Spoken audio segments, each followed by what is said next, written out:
What does a president do? What is their actual job, and what authorities do they actually have?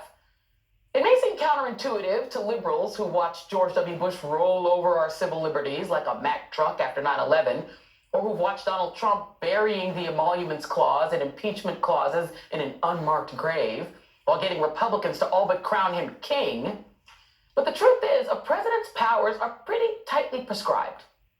According to the Article 2 of the Constitution, presidents sign laws passed by Congress. They nominate judges that the Senate has to approve. They appoint the heads of the executive branch and our ambassadors. And they conduct our foreign policy and represent us around the world. By the way, one thing the Constitution does not allow presidents to do is to quarantine states. What presidents actually do day to day, however, is they are supposed to manage the federal government for us. They're like a CEO who we, the nation's board of directors, hire through an election to make our government function for us.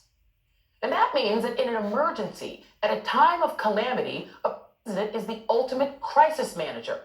We pay him quite a bit of money, and hopefully one day her, to manage emergencies for us, to plan for emergencies, and to set up our government to be able to handle crises when they occur. Whether that's a wartime emergency, or a deadly hurricane, or a pandemic. That's it. That's the job.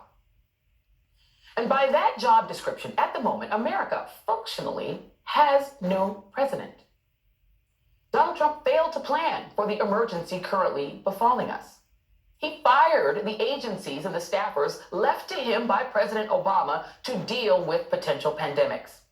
And he ignored the literal book that was handed to him that would have helped him plan ahead. And now the coronavirus pandemic is overwhelming him. It's overwhelming our states. It's overwhelming our hospitals and, frankly, our psyches. David Corn was not wrong in writing in Mother Jones that Trump clearly wasn't built emotionally or intellectually to handle the job that the Electoral College, overruling the majority of Americans, mind you, gave him in 2016. He lacks the willingness or maybe the ability to plan. He lacks the competence to respond to an emergency. And he surrounds himself with incompetent people and sycophants because he can't stand to hear news he thinks is bad for him. He can't step outside of his own needs to put other people before himself. And so he undermines the few smart people around him and forces them to humiliate themselves, genuflecting to him, rather than just telling him and us the plain truth. He attacks the media and politicians who refuse to kiss up to him and praise him.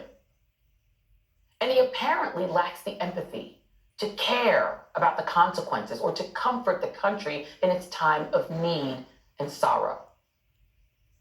These were not unknowable things about Donald Trump when he was applying for the job of being our president. Nearly every single Trump biographer told us who he was. We in the media interviewed these people like Tony Schwartz and David K. Johnston and Tim O'Brien, and people who had worked for Donald Trump. They all told us. And yet, here we are, stuck with a man who has the title of president, but let's just be blunt, is thoroughly inadequate to the job. To the point where listening to him, and God forbid taking his advice, actually puts you in more danger, not less. Donald Trump is as unfit for the presidency as Hillary Clinton told you he would be. So as this is an election year, please tell your friends and families to think really carefully about who they vote for in November, not just for president, but also for governor, for mayor, for city and state legislatures.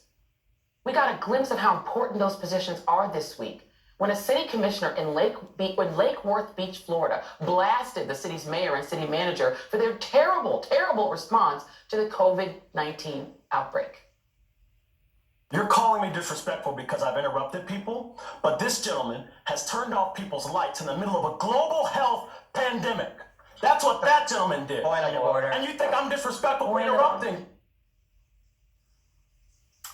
Like people like that. It's also important who you choose as your representatives in the House and in the Senate, because that choice will tell you how the next crisis will be managed. These jobs are not about having a beer with you, which, unless you are a lobbyist, is probably never going to happen. It's not about religious leadership. That's what your pastor or your rabbi is for. It's a management job. And who you hire could be the difference between a bailout for the super rich, or for your local restaurant, or for you. Between risking prison riots and outbreaks at the border and orderly peace. Between science leading the way and pure ideology dragging us further down. And real talk, it could mean the difference between life and death.